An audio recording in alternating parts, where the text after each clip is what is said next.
Oh boy, welcome! I'm glad you're here.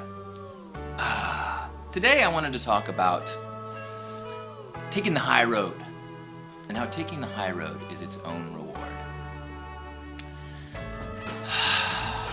That seems like a simple thing, but in today's world it can be almost revolutionary. This came up because this week a friend of mine came over to me and he said, "Hey, can I talk to you? I just kind of had a situation happen." And what had happened was, he lives across the street from a parking lot where a group of people, or a company that does these bike tours around town, does their loading and unloading. And the reason why people take a bike tour, it's this big bike that's all connected, and so you can drink while you're doing it. So people do they just get wasted.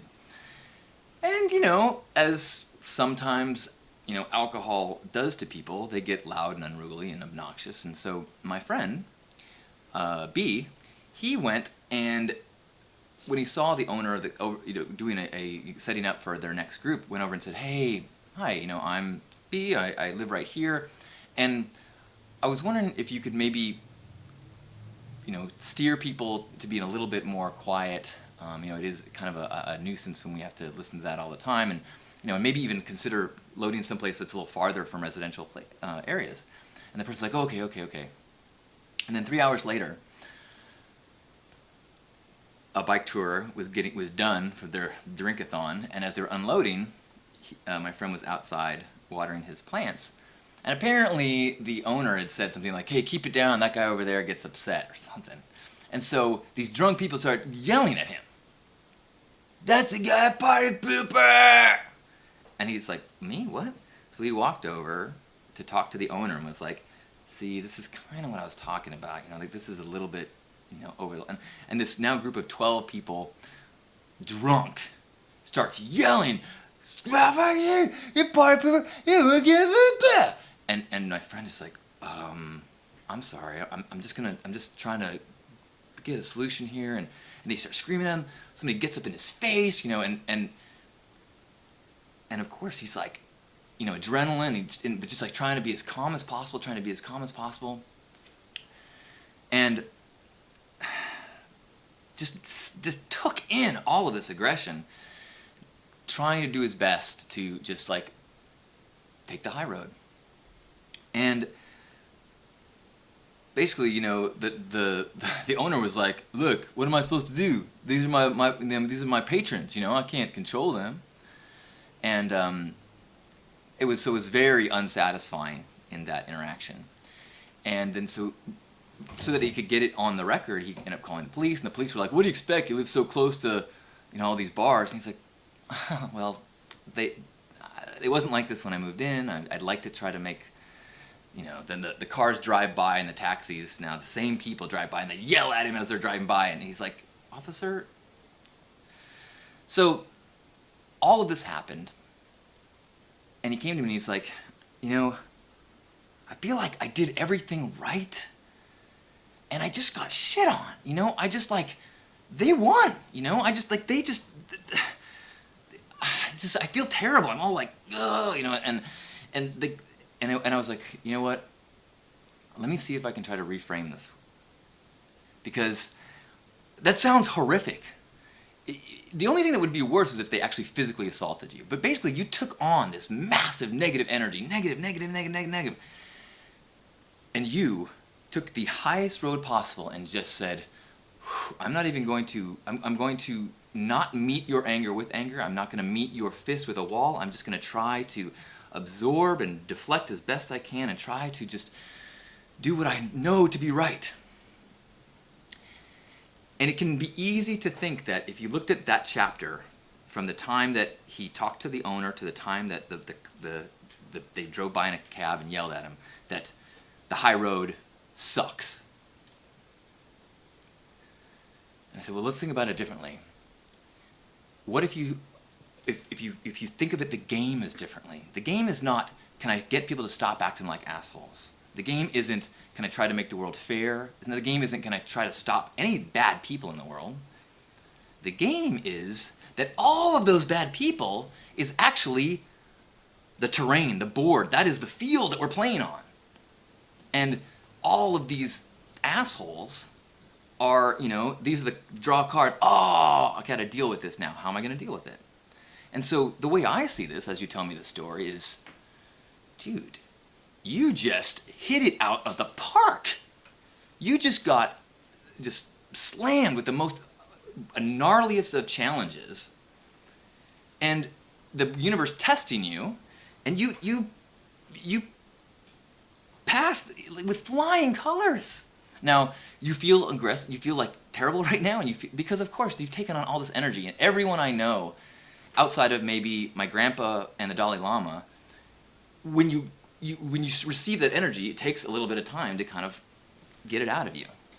It's a pretty enlightened master that can take that kind of aggression and just go, whew. So that's all normal. That's the bruises and the bumps of the game, but you won.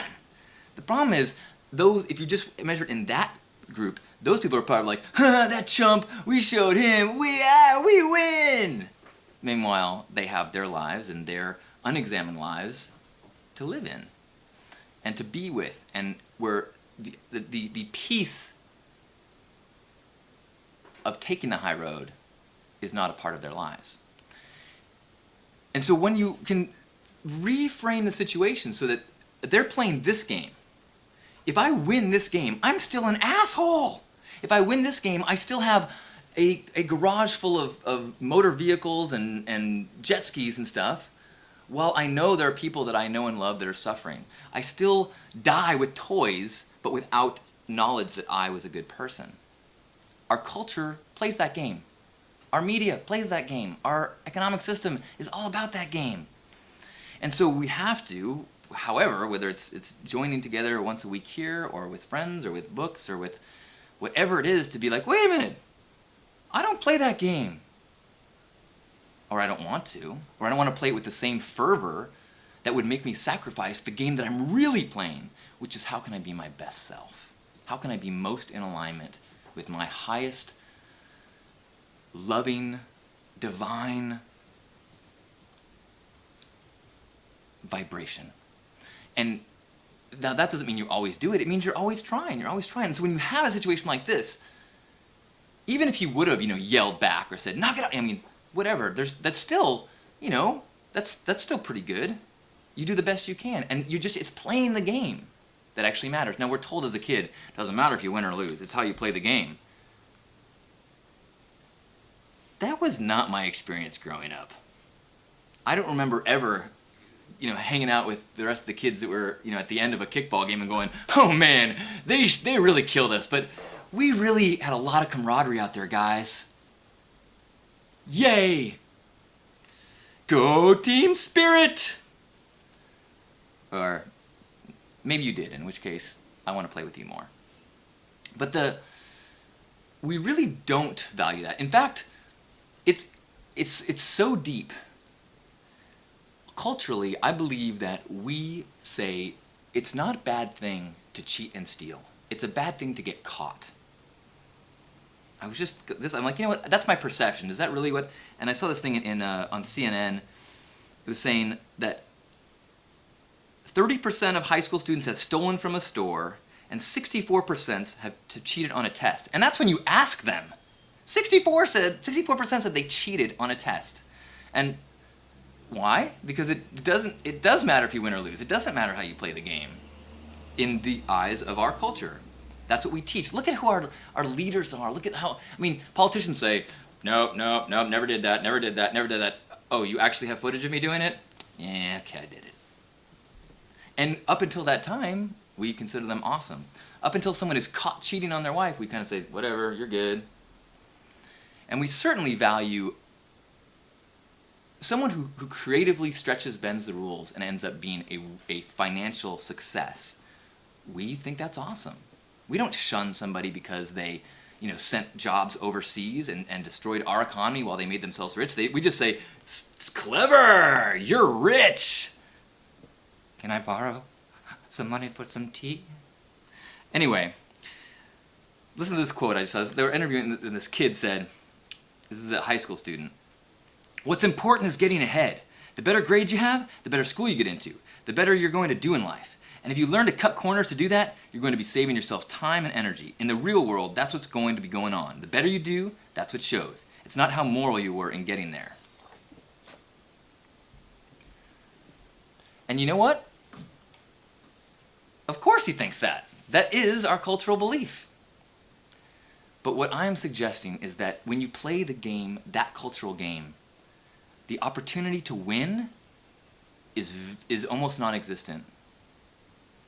It's even when you have a victory, you have to keep. And because we know the world is filled with assholes and cheaters and all these things, it is a constant battle to try to feel some feeling of victory. And most of the time, it's not. It's a feeling of like, ugh, ugh, ugh, ugh.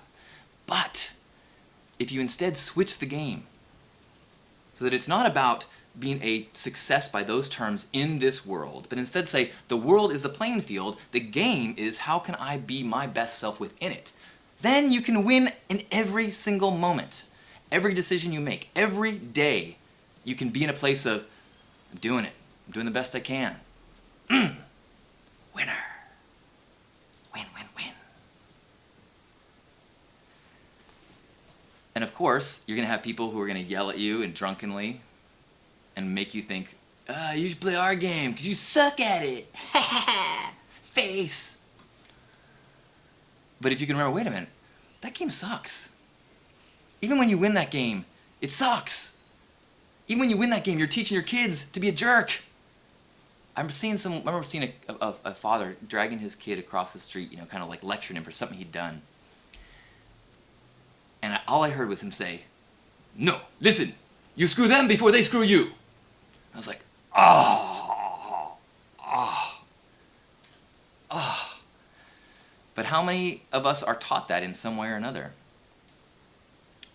Games like Survivor, celebrities like Trump, our culture is all about that idea of like, look, if you win, if you get insider information, just don't get caught. If you want to go over the speed limit, fine, just don't get caught. If you want to be creative with your taxes, just don't get caught. And so we have this, that whole system is based on you have no receiving of that much higher joy that is related to the true purpose of your life. If you think that the meaning of your life is what you can acquire, in that very simple, narrow frame, you are doomed to be unhappy. If you can think that, the game is actually about my spiritual, personal evolution, you may do good in that realm, but you can win and be happy no matter what. And as I personally have tried to shift into that realm, I realized that how simple, tiny things can light up my world. That can make me feel so good about myself and that, I'm a winner. Not because I did anything grand or achieved anything or accomplished anything, but simply because I went, in that moment right there, I made a choice that was the high road. So the way I look at all of this is kind of like when I remember being a kid once. We're at my grandparents' cabin where they had this old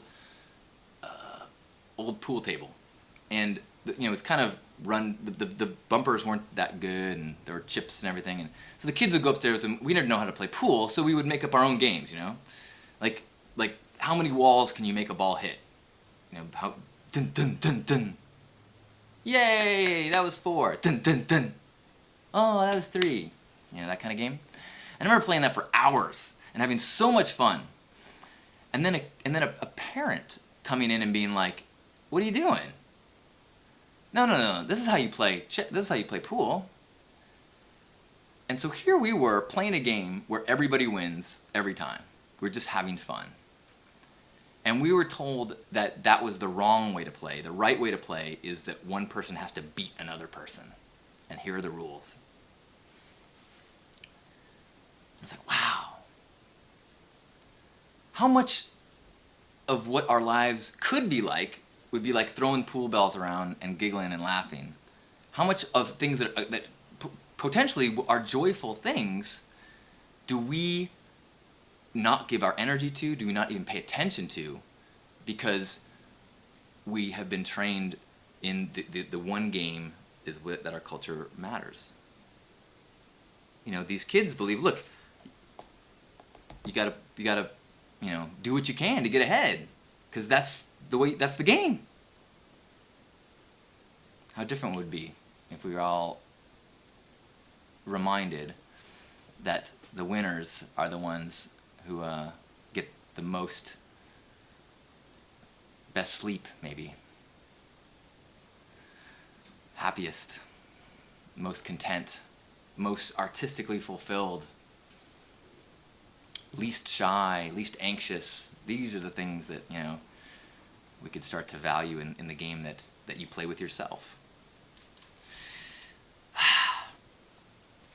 So let's all just kind of give a couple or bump up a few notches in our actual belief that it doesn't matter if you win or lose. It's how you play the game. So let's play the HugNation game. And wherever you are right now, grab yourselves by the shoulders.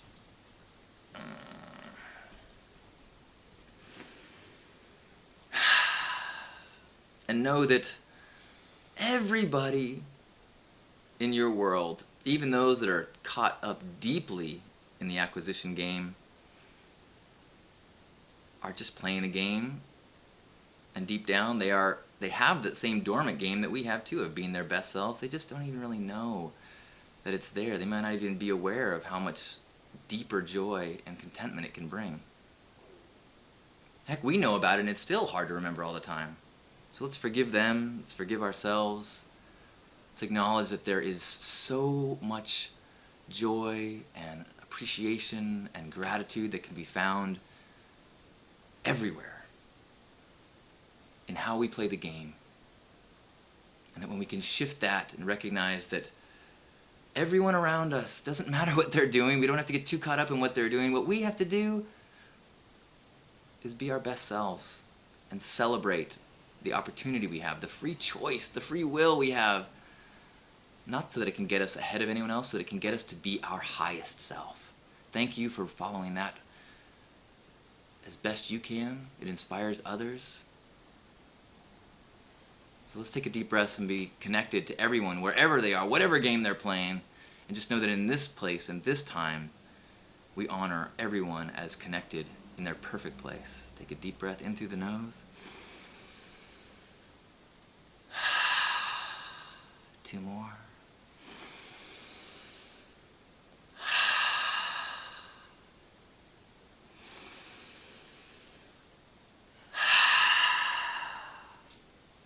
On behalf of Grandpa Caleb and all players of the love game, happy HugNation.